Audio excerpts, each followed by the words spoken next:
దేవుని నామానికి వందనాలు. ఈ అవకాశం ఇచ్చిన దేవాతి దేవునికి, ఆత్మీయ తల్లిదండ్రులకు, అలాగే కూడి వచ్చిన సహోదరి సహోదరులకు నా హృదయపూర్వక వందనాలు. ఇక్కడ ప్రాముఖ్యమైన ఆరాధనలోనికి మనము ప్రవేశించబోయే మునుపు కొన్ని మాటలు మనకి కీర్తన గ్రంథము 3వ అధ్యాయంలో మనం ఒకసారి ధ్యానపూర్వకంగా ధ్యానిద్దాం. గమనిస్తే ఇక్కడ ప్రాముఖ్యమైన ఈ కీర్తన యొక్క ముఖ్య ఉద్దేశము, ఒక తండ్రి రాజు ఈ రాజ్యాన్ని పరిపాలన చేస్తూ ఉన్నాడు. అయితే తర్వాత తన రాజ్యాధికారం తర్వాత తన కుమారునికి అధికారం వస్తుంది.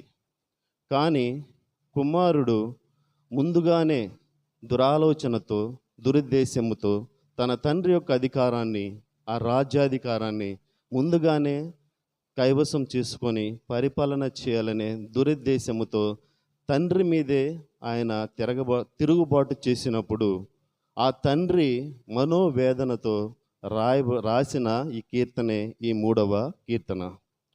ఏంటి అంటే వీళ్ళ మనోభావాలు ఎలా ఉన్నాయి, ఒక కుమారుడి యొక్క హృదయం ఎలా ఉంది, తండ్రి యొక్క హృదయము ఎలా ఉంది అనేది మనము చూసుకోవాలి. ఇక్కడ ఒక చిన్న మాట ఉంది. 3వ మాటలో ఇక్కడ ఫస్ట్ పైన రాసిన, ఇక్కడ అబ్షలోమును తన కుమారుని ఎదుట నుండి పారిపోయినప్పుడు దావీదు రచించిన కీర్తన. చిన్న ప్రార్థన చేసుకొని ధ్యానంలోనికి వెళ్దాం. మహాపరిశుద్ధుడా, ప్రేమ కనికరం గల దేవా, నా యేసయ్య, మహోన్నతుడా, సర్వోన్నతుడా, మీ ఆత్మ సహాయం చేయండి తండ్రి. ప్రాముఖ్యమైన ఆరాధనలోనికి ప్రవేశించబోయే మునుపు అయ్యా, ఇదిగోనైనా అనేకమైన మీ మాటలు పరలోకంలో నుండి ప్రభా మీరు పంపుచున్న జీవపు మాటలు నా జ్ఞానం కాదు, నా తెలివి కాదు ప్రభా. యేసయ్య, ఇదిగోనైనా మీ చిత్తానుసారంగా మాకు అనుగ్రహించమని, అయ్యా ఇదిగోనైనా మీ ఆత్మ సహాయం చేయమని సమస్తమును నీ పాదాలు సమర్పిస్తూ యేసయ్య పరిశుద్ధ నామములో అడుగుతున్నాను నా ప్రియ పరలోకపు తండ్రి, ఆమేన్. ఇక్కడ అబ్షలోమును తన కుమారుని ఎదుట నుండి పారిపోయి, అబ్షలోమును తన కుమారుని ఎదుట నుండి దావీదు రాజుగారు పారిపోతూ ఉన్నారు. అయితే పారిపోతున్నారు, ఎందుకు పారిపోతున్నారు, ఎక్కడికి పారిపోతున్నారు అనేది మనం ఇక్కడ గమనిస్తే, అబ్షలోమును తన కుమారుని యొద్ద నుండి పారిపోయినప్పుడు దావీదు రచించిన కీర్తన. అబ్షలోమును కుమారుని ఎదుట నుండి పారిపోతూ ఉన్నాడు. పారిపోతూ ఉన్నప్పుడు అయితే పారిపోవటానికి గల కారణాలు ఏంటి అనేది మనము గమనిస్తే, ఈయన ఇక్కడ సిరియా దేశంలో ఉన్నప్పుడు మమ్మల్ని ఎప్పుడైతే ఇజ్రాయెల్ దేశమునకు దేవుడు మమ్మల్ని కొనిపోబోతాడో, తీసుకొని వెళతాడో, అప్పుడు నేను మొక్కుబడి చెల్లిస్తాను అని ఒక మొక్కుకుంటాడు అబ్షలోము. సో ఈ మొక్కుబడి చేసినప్పుడు వీళ్ళు ఇజ్రాయెల్ దేశంలోకి వెళ్ళినప్పుడు ఆ మొక్కుబడి నేను తీర్చుకొని వస్తాను అనే దానికంటే ముందు ఆ యొక్క రాజ్యాన్ని ఈయన హస్తగతం చేసుకోవాలని అక్కడ రాజ్యం యొక్క ద్వారాల దగ్గర ఈ అబ్షలోము ఏం చేస్తున్నాడంటే, వచ్చేపోయే వాళ్ళతో మంచి మాటలు మాట్లాడుతూ ఉన్నాడు. మంచి మాటలు మాట్లాడి వాళ్ళను దగ్గరగా తీసుకొని వాళ్ళకు వందనాలు చెప్పి వాళ్ళను హత్తుకొని వాళ్ళకు ముద్దాడి, మీకు ఏం సమస్యలు ఉండి, వాళ్ళ సమస్యలు చెప్పుకోవడానికి వచ్చినప్పుడు మీకు ఏ సమస్యలు ఉండి, మీ యొక్క సమస్యలు తీర్చడానికి, వాటిని వినటానికి ఇక్కడ ఎవరూ లేరు మీకు న్యాయం తీర్చడానికి, అయితే నేనుంటే బాగుండు అని ఆయన చెప్తూ వాళ్ళను తన వైపు తిప్పుకుంటూ ఉన్నాడు. తిప్పుకుంటూ ఇలా 4 సంవత్సరాలు ఈ క్రమం అనేది జరుగుతూ ఉంది. ఈ 4 సంవత్సరాలు ఆయన అక్కడ అనేక ప్రజలను తన వైపు తిప్పుకుంటూ ఉన్నాడు. తిప్పుకొని చివరి అక్కడ 4 సంవత్సరాల తర్వాత ఆయన తండ్రి వద్దకు వెళ్ళి, తండ్రి నేను మొక్కుబడి చేసుకున్నాను, నేను హెబ్రోన్కి వెళ్ళి నా మొక్కుబడి తీర్చుకొని వస్తాను అని చెప్పి అన్నప్పుడు తండ్రి సరే వెళ్ళిరామని చెప్పినప్పుడు ఆ సమయంలో ఆయన హెబ్రోన్కి వెళ్ళి అక్కడున్న ప్రజలందరినీ తన వైపు తిప్పుకున్న వాళ్ళందరినీ మీరు ఎలుగెత్తి అరవండి, నేను రాజరికం చేస్తున్నాను, నేనే రాజుని అని ఆయన ప్రకటించుకుంటాడు. అక్కడ హెబ్రోన్లో ప్రకటించుకున్నప్పుడు అక్కడ సందర్భంలో ఇక్కడ రాజు తన కుమారుడు నాకు విరోధంగా తిరుగుబాటు చేసి ఉన్నాడు అని తెలుసుకొని, నాకు ప్రాణాపాయం ఉంది అని తెలుసుకొని తనతో ఉన్న వారిని కొంతమందిని తీసుకొని ఆయన వెళ్ళే క్రమంలో రాయబడిన కీర్తన ఈ కీర్తన. అయితే ఆయన ప్రాణభయముతో, హృదయ వేదనతో ఆయన పారిపోతూ ఉన్నాడు. పారిపోతూ ఉంటే ఆయన ఎక్కడికి వెళుతున్నాడు? సో ఈ పారిపోయే క్రమంలో అయితే ఒక ఇత్తయి అని ఆయన దగ్గరికి వచ్చాడు. సో మనకి ఇదంతా కూడా మనకి ఎక్కడ ఉంటుందంటే 2 సమూయేలు గ్రంథం 15వ అధ్యాయంలో ఉంటుంది. సో 2 సమూయేలు గ్రంథం 15వ అధ్యాయంలో మనం ఒక్కసారి గమనిస్తే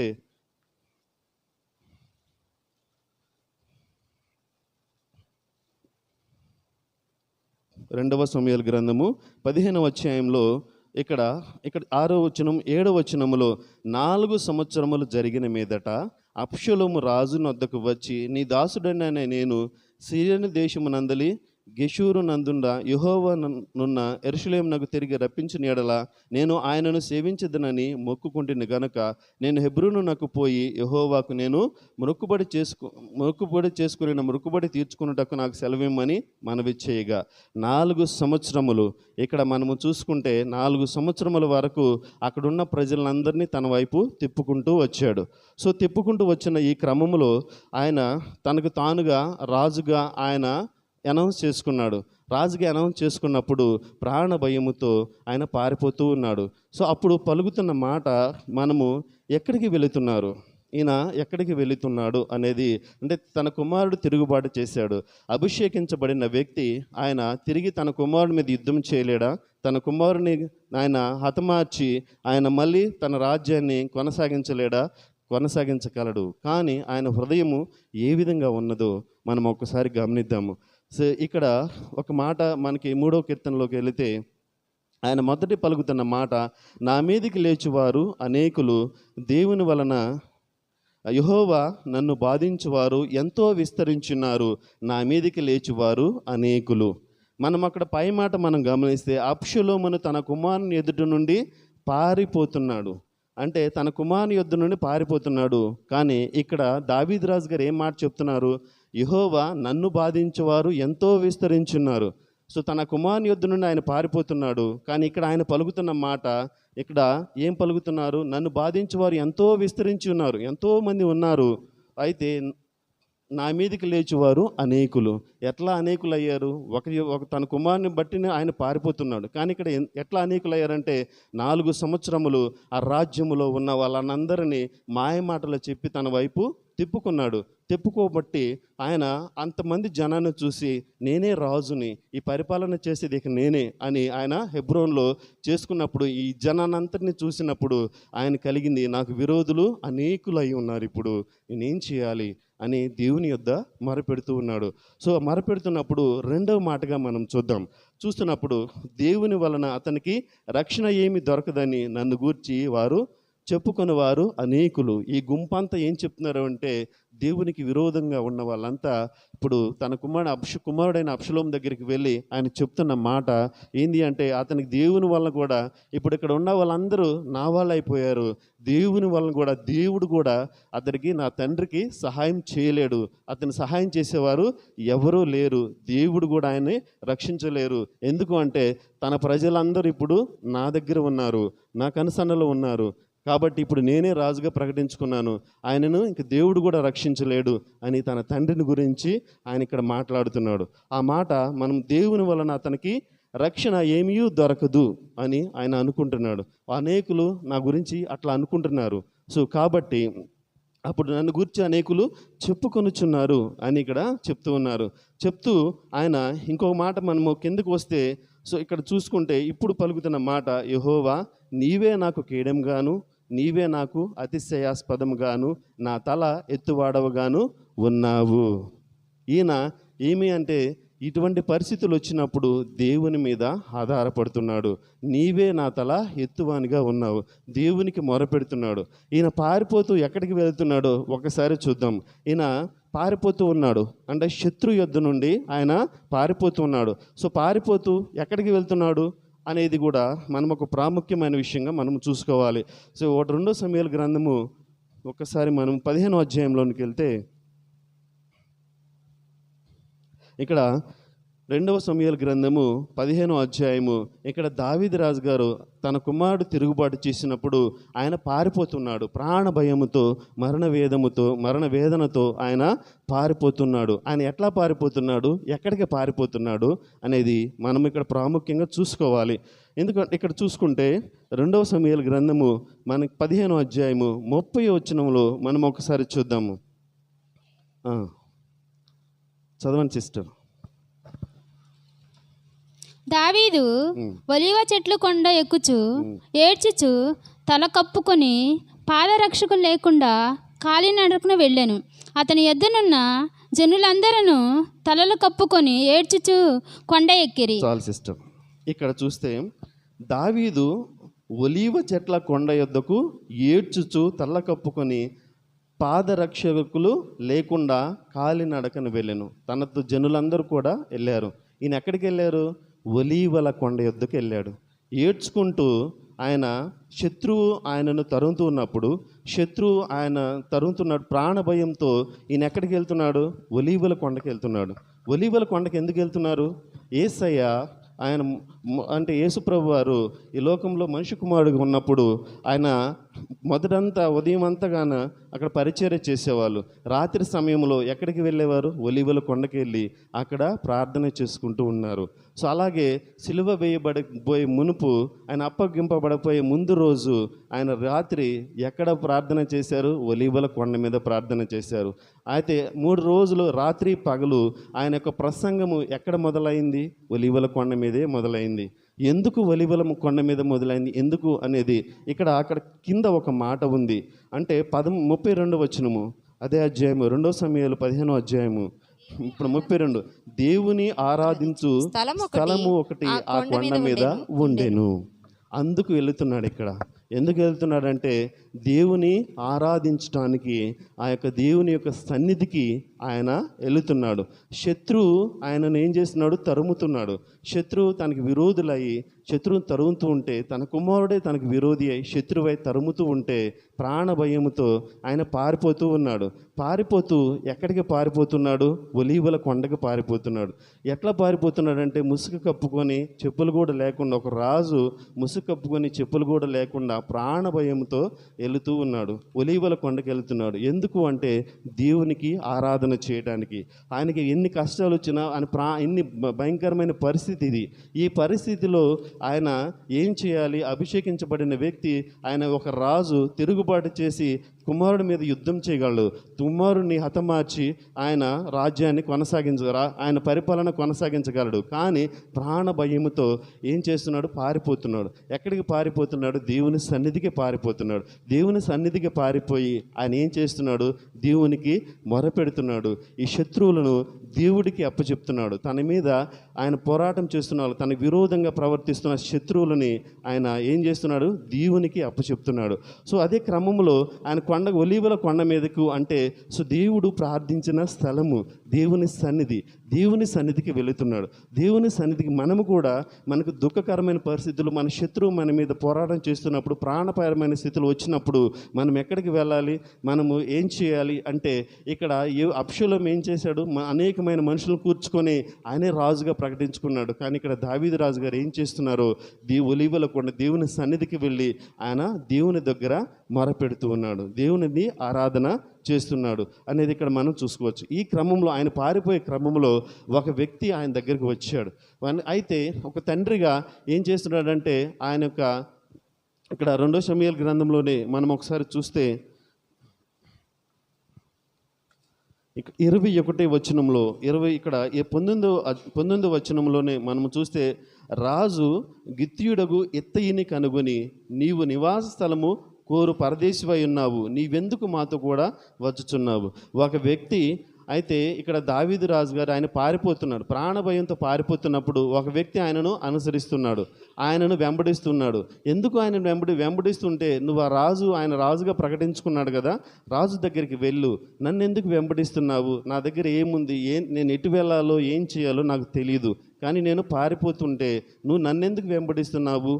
ఆ రాజు దగ్గరికి వెళ్ళు అని ఎత్తయిని గురించి ఆయన ఇక్కడ దావీదు గారు పలుకుతుంటే అక్కడ ఏమంటున్నాడంటే ఒక మంచి మాట ఉంటుంది. 21 వచనములో చూద్దాము. 2 సమూయేలు గ్రంథము 15:21లో ఎత్తయి పలుకుతున్న మాట, నేను చచ్చినను బ్రతికినను యెహోవా జీవము తోడు, నా ఏలిన వాడవు రాజువగు నీ జీవము తోడు, ఏ స్థలమందు నా ఏలిన వాడవును రాజువు నగు నీ ఉందువో, ఆ స్థలమందే నీ దాసుడునైనా నేనుందునని రాజుతో మనవి చేశాను. ఇక్కడ ఆయన పారిపోయే క్రమంలో, ఒలీవల కొండకు పారిపోయే క్రమంలో ఒక మనుషుడు అతన్ని వెంబడిస్తున్నప్పుడు ఆయన చెప్తున్న మాట ఏంటంటే, నేను చచ్చినా బ్రతికినా నేను నీతోనే ఉంటాను, నిన్నే వెంబడిస్తాను అన్నప్పుడు అక్కడ నయోమి రూతు గురించి కూడా మనం గమనించవచ్చు. నీ ప్రజలే నా ప్రజలు, నువ్వు ఉండే స్థలమే నేను ఉండే స్థలము, నువ్వు చచ్చిన చోటే నేను చస్తాను, నీతోనే నేను ఉంటాను, చావైన బ్రతికైనా నీతోనే ఉంటానని తన అత్త గురించి ఆమె అత్తతో పలుకుతున్న మాట. అంటే మనము ఆ దేవునితో ఇటువంటి నిబంధన, అంటే అభిషేకించబడిన వ్యక్తిని అతడు తానుగా రాజుగా ఆయన ప్రకటించుకున్నాడు అబ్షలోము. కానీ నువ్వు దేవుని చేత అభిషేకించబడిన వ్యక్తివి, దేవుని చేత రాజుగా నియమించబడిన వ్యక్తివి, నీకు ఆయనకి వ్యత్యాసం ఉంటుంది. కాబట్టి నేను చచ్చినా బ్రతికినా నేను నిన్నే వెంబడిస్తాను, నేను విడిచిపెట్టను అని ఇక్కడ ఎత్తయి అక్కడ రాజుతో చెప్తూ ఉన్నాడు, పారిపోతున్న రాజుతో చెప్తున్నాడు. సో అంటే మనకి ఎటువంటి భయంకరమైన పరిస్థితులు వచ్చినా, ఎటువంటి ఇబ్బందులు వచ్చినా, శత్రువు మన మీదకి పగబట్టి మనకు రేగుతున్నా మనం ఏం చేయాలంటే మనము దేవుని సన్నిధికి వెళ్ళి దేవునికి మొరపెట్టాలి, దేవునిని విడిచిపెట్టే వారికి ఉండాలి. మన పరిస్థితులు భయంకరంగా మారిపోయినప్పుడు ఏం చేస్తాం, మనము లోకం మీద ఆధారపడతాము, లోకంలో అనేకులు సహాయం కోరుకుంటాం. కానీ ఇక్కడ ఎత్తయి పారిపోతున్న రాజు అయిన కానీ ఆయన అభిషేకించబడిన వ్యక్తి, ఆయనే ఎప్పటికీ రాజుగా ఉంటాడు. ఈయన మధ్యలో వచ్చిన ఆయన ఎట్లయినా మధ్యలోనే వెళ్ళిపోతాడు. కాబట్టి ఈయనను నువ్వు చచ్చినా బ్రతికినా నేను చచ్చినా బ్రతికినా నేను నిన్నే వెంబడిస్తాను, నేను నీతోనే ఉంటాను, నిన్ను విడిచిపెట్టిపోను అన్నప్పుడు సరే ఎత్తయ్య వచ్చేసి నాతో పాటు అనేసి వీళ్ళు పారిపోతూ ఉన్నారు. సో ఇటువంటి మనము అంటే ఎట్లా అంటే తను హృదయం ఏంటి అంటే అక్కడ రాజు దగ్గరికి వెళ్ళు, అక్కడ నా కుమారుడు తను రాజుగా ప్రకటించుకున్న తను క్షేమంగా ఉండాలని ఈయన కోరుకున్నాడు. సో అలాగే ఇక్కడ ఏం జరిగింది అంటే, సో అబ్షలోము తన యొక్క మంత్రిని కూడా మాయమాటలు చెప్పి అహీతోపేలుని తన వైపు తిప్పుకున్నాడు. సో కానీ అక్కడ ఉండటానికి తన మంత్రి, తనతో పాటు ఉన్న జనాంగము తన కుమారుని యుద్ధ ఉండటానికే ఇష్టపడ్డాడు. కానీ వాళ్ళందరినీ మళ్ళీ సమకూర్చుకొని తిరుగుబాటు చేయాలనే ఆలోచన ఆయనకు లేదు. ఎందుకు లేదు అంటే, సో తన కుమారుడు మరణించడం ఆయనకు ఇష్టం లేదు, తన కుమారుడి మీద యుద్ధం చేయడం ఆయనకు ఇష్టం లేదు. తన కుమారుని ప్రేమిస్తున్నాడు కాబట్టి తన కుమారుడి దగ్గరే ఉండండి, నా కుమారుడు క్షేమంగా ఉండాలి అని ఆయన కోరుకున్నాడు. కాబట్టి అక్కడ తన మంత్రిని కూడా అక్కడే ఉండడానికి ఇష్టపడ్డాడు. సో అనేది కూడా మనము చూసుకోవచ్చు. సో కాబట్టి మనము అట్లాగే ఇటువంటి హృదయము అంటే క్షమించే హృదయము ఇక్కడ దావీదు రాజు గారు కలిగి ఉన్నారు. సో మనం ఒకసారి గమనిస్తే మనము కీర్తనలు అలే 3వ అధ్యాయము 3వ వచనములో ఆయన అక్కడ ఒలీవల కొండకెళ్ళి ఆయన దేవునికి మొరపెడుతూ ఉన్నాడు. ఏం మొరపెడుతున్నాడు? యెహోవా నీవే నా కేడెముగాను, నీవే నాకు అతిశయాస్పదముగాను, నా తల ఎత్తువాడవుగాను ఉన్నావు అంటున్నాడు. అంటే నీవే నాకు ఆధారము, నీవే నాకు అతిశయాస్పదము, నా తల ఎత్తువాడవుగా ఉన్నావు. ఎటువంటి భయంకరమైన పరిస్థితులు వచ్చినా, శత్రువు నా మీద పోరాటం చేస్తున్నా నాకు సిగ్గుపడే పరిస్థితులు నువ్వు ఎప్పటికీ తీసుకురాలేవు. నాకు నా గౌరవాన్ని నిలబెట్టేది నువ్వే. సో కాబట్టి అటువంటి పరిస్థితుల్లో ఇక్కడ నీవే నాకు అతిశయాస్పదముగా ఉన్నావు, నా తల ఎత్తువాడవుగా ఉన్నావు, కానీ నా తల దించుకునే పరిస్థితుల్లోనికి నువ్వు నన్ను తీసుకురావు, ఎందుకంటే నేను నిన్ను నమ్ముకుని ఉన్నాను అని ఇక్కడ ఆయన చెప్తూ ఉన్నాడు. సో అలాగే ఆయన ఎందుకు ఇంకొక మాట మనము ఒకసారి గమనిస్తే 121వ కీర్తన 1-2 వచనాలు ఒకసారి చూద్దాం. చదవండి సిస్టర్. కొండల తట్టు నా కనులెత్తుచున్నాను, నాకు సహాయం ఎక్కడ నుండి వచ్చును? యెహోవా వలనే నాకు సహాయము కలుగును, ఆయనే భూమి ఆకాశమును సృజించిన వాడు. చాలు సిస్టర్. ఇక్కడ చూసుకుంటే ఆయన ఎటువైపు చూస్తున్నాడు అంటే ఇక్కడ ఏం మాట పడుతున్నాడు అంటే, కొండల తట్టు నా కనులెత్తితే నాకు సహాయం ఎక్కడి నుంచి వస్తుంది? కొండల తట్టు, గుట్టల తట్టు, మనము ఈ లోకం తట్టు మనం ఎదురు చూస్తే మనకు సహాయం అనేది కలగదు. కానీ 123లో మొదటి మాట ఉంటుంది చూడండి. ఆకాశమందు ఆశ్రయుడైన వాడా, నీ తట్టు నా కనులెత్తుచున్నాను. మన కనులు ఎటు ఎత్తాలి? దేవుని వైపు. ఎందుకంటే ఆకాశమందు ఉన్నత స్థలములలో ఆసీనుడైన మన దేవుని వైపు మన కన్నులు ఎత్తాలి. అక్కడ నుండి మనకు సహాయం వస్తుంది. దేవుని యొద్ద నుండి మాత్రమే మనకు సహాయం వస్తుంది. సో ఇక్కడ దావీదు రాజు గారు తన కుమారుడు ఆయన మీద ఆయనకి విరోధంగా ప్రవర్తిస్తున్నప్పుడు ఇక్కడ ప్రాణభయంతో పారిపోతూ కూడా అక్కడ ఒలీవల కొండకెళ్ళి దేవుని సన్నిధికి వెళ్ళి దేవుని సన్నిధిలో మొరపెడుతూ ఉన్నాడు. సో మొరపెడుతూ ఇక్కడ ఏం చేస్తున్నాడంటే, కొండల తట్టు నా కన్నులెత్తుచున్నాను, నాకు సహాయము ఎక్కడి నుంచి వస్తుంది అని అంటున్నాడు. సో యెహోవా వలననే నాకు సహాయము కలుగుతుంది, దేవుని వలన నాకు సహాయం కలుగుతుంది. సో కాబట్టి ఆకాశమందు ఆసీనుడైన వాడా నీ తట్టు నా కన్నులెత్తుచున్నాను. కానీ తన కుమారుడు అబ్షలోము తన కన్నులు ఎటువైపు చూసినాయి? తన ప్రజల వైపు చూసినాయి. అంటే తన యొక్క తండ్రి యొక్క ప్రజల వైపు చూసాయి, తన తండ్రి యొక్క మంత్రి వైపు చూసాయి. వాళ్ళందరినీ మాయమాటలు చెప్పి ఆకర్షించుకొని తన వైపు తిప్పుకున్నాడు. సో కానీ ఇక్కడ తండ్రి ఎటువైపు చూస్తున్నాడు? ప్రాణభయముతో ఒలీవల కొండకు పారిపోతూ ఆయన ఏం చేస్తున్నాడు? అక్కడ ఒలీవల కొండ దగ్గర దేవుని సన్నిధిలో అక్కడ ప్రార్థన చేస్తూ ఉన్నాడు. సో ప్రార్థన చేస్తూ ఆయన, నాకు సహాయం ఎక్కడి నుంచి వస్తుంది? నా కన్నులు నీ తట్టు ఎత్తుతున్నాను, నేను కొండల వైపు ఆకాశం వైపు నేను ఎత్తట్లేదు, నేను నీ తట్టు నా కన్నులు ఎత్తుచున్నాను, కొండల వైపు గుట్టల తట్టు నేను తిరగట్లేదు, నీ తట్టు తిరిగి నేను సహాయం కోసం మొరపెడుచున్నాను, నాకు సహాయము నీ యొద్ద నుండే వస్తుంది అని ఇక్కడ సెలవిస్తున్నాడు. మనం అలాగే ఒకసారి 3వ కీర్తన 4వ మాటకి వెళ్దాం. చదవండి సిస్టర్. ఎలుగెత్తి నేను యెహోవాకు మొరపెట్టినప్పుడు ఆయన తన పరిశుద్ధ పర్వతము నుండి నాకు ఉత్తరం ఇచ్చెను. చాలు సిస్టర్. ఇక్కడ ఇందాక మనం చదువుకున్నాము, మనము ఆకాశం తట్టు ఉన్న ఆయన పరిశుద్ధ పర్వతం నుండి మనకు సహాయం కలుగుతుంది. ఇక్కడ అదే మాట ఇక్కడ చెప్తూ ఉన్నాడు. ఎలుగెత్తి నేను యెహోవాకు మొరపెట్టినప్పుడు ఆయన తన పరిశుద్ధ పర్వతం నుండి నాకు ఉత్తరం ఇచ్చెను. సో ఆయన పరిశుద్ధ పర్వతం నుండి మనకి ఇక్కడ మనకి జవాబు వస్తుంది అనేది మనము ఇక్కడ చూసుకోవాలి. సో మనకి ఎక్కడి నుంచి జవాబు వస్తుంది? అలాగే 139వ కీర్తన 1-2-3 వచనాలు ఒకసారి చూద్దాం. యెహోవా, నీవు నన్ను పరిశోధించి తెలుసుకొని ఉన్నావు. నేను కూర్చుండుట నేను లేచుట నీకు తెలియను. నాకు తలంపు పుట్టక మునిపే నీవు నా మనసు గ్రహించుచున్నావు. చాలు సిస్టర్.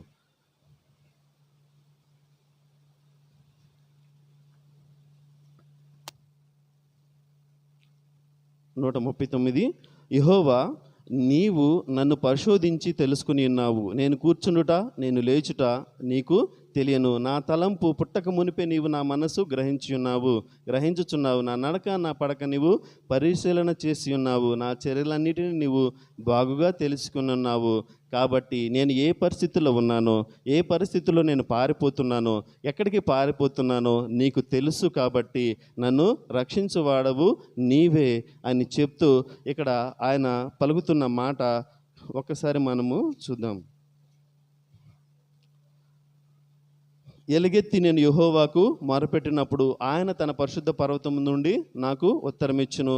యెహోవా నాకు ఆధారము, దేవుడే మనకు ఆధారము. సో కాబట్టి అంటే మనము కూర్చున్నా లేచినా మనం పడుకున్నా మనం ఏం చేస్తున్నా కానీ అది దేవునికి తెలుసు. కాబట్టి సో మనము కన్నులెత్తి దేవుని వైపు చూసినప్పుడు సహాయం మనకు ఆయన యొద్ద నుండి వస్తుంది. సో ఇక్కడ అబ్షలోము యొక్క దేవునికి అంటే తన తండ్రికి విరోధంగా ఆయన చేస్తున్నప్పుడు, పోరాటం చేస్తున్నప్పుడు, తిరుగుబాటు చేసినప్పుడు ఆయన ఎట్లా పారిపోతున్నాడు?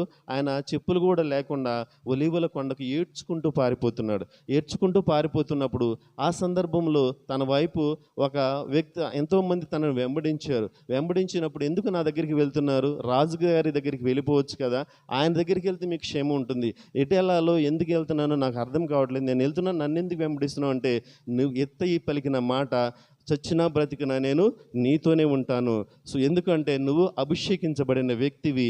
సో కాబట్టి దేవుడు నిన్ను రాజుగా నియమించాడు. కాబట్టి తనకు తానుగా రాజుగా ప్రకటించుకున్న నీ కుమారుని యొద్దకు మేము వెళ్ళము అని ఆయన చెప్పి ఆయన వెంబడించారు. కాబట్టి మనము మన దేవునిని వెంబడించే వారిగా ఉండాలి. మా భయంకరమైన పరిస్థితులు మనకు వచ్చినప్పుడు మనము లోకం వైపు జారిపోయే వారిగా ఉండకూడదు. ఆయన ఎక్కడికి వెళ్ళాడు? ఒలీవల కొండకి వెళ్ళాడు. సో ఒలీవల కొండ అంటే దేవుడు ప్రార్థించిన ఆ స్థలము.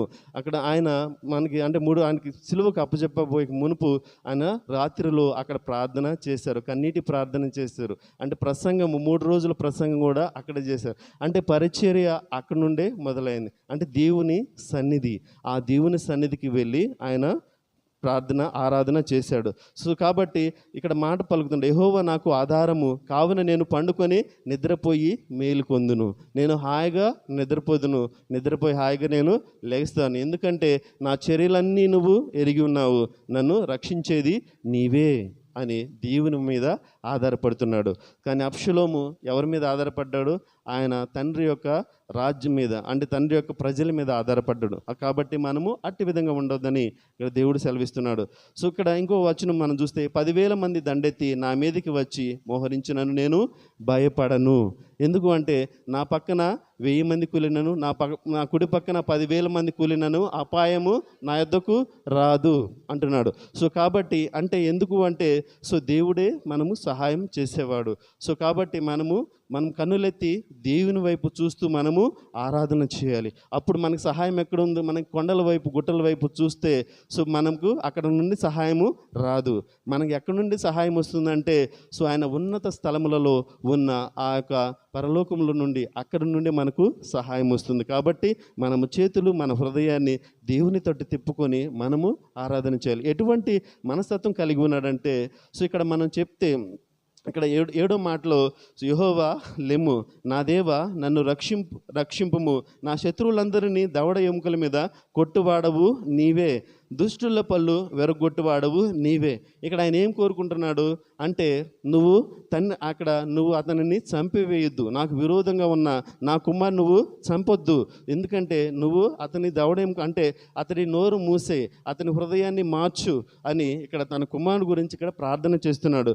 ఎందుకంటే యెహోవా లెమ్ము, నా దేవా నన్ను రక్షింపుము, నన్ను రక్షించు అక్కడ, ఎందుకంటే నాకు ప్రాణ భయం ఉంది, ఆయన నా మీద తిరుగుబాటు చేస్తున్నాడు కాబట్టి నన్ను చంపేసే ప్రమాదం ఉంది. కానీ ఇక్కడ తండ్రి అంటే కుమారుడు మనస్తత్వం ఎట్లా ఉంది, అతడికి 2వ మాటలో అతనికి నా తండ్రిని కాపాడేవాడు ఎవరూ లేరు, దేవుడు కూడా ఆయనను కాపాడలేరు, ఆయన ప్రజలందరూ ఇప్పుడు నా పక్షంలో ఉన్నారు అనే మాట పలికాడు. కానీ ఈయన మాట్లాడుతున్నది ఏంటి, ఇక్కడ ఈయన హృదయం ఎలా, తండ్రి హృదయం ఎలా ఉంది, ఇక్కడ తనతో ఉన్న వాళ్ళని అందరినీ మీరు అక్కడే ఉండండి, నా కుమారుడు క్షేమంగా ఉండాలి అని కోరుకుంటూ ఇంకో మాట చెప్తున్నాడు, యెహోవా లెమ్ము, నా దేవా నన్ను రక్షింపు, నా శత్రువులందరి దవడ ఎముక మీద కొట్టుము, వాళ్ళకి బుద్ధి చెప్పు అయ్యా అని దేవుడికి అప్పచెప్తున్నాడు. తన శత్రువుల్ని ఎవరికి అప్పచెప్తున్నాడు?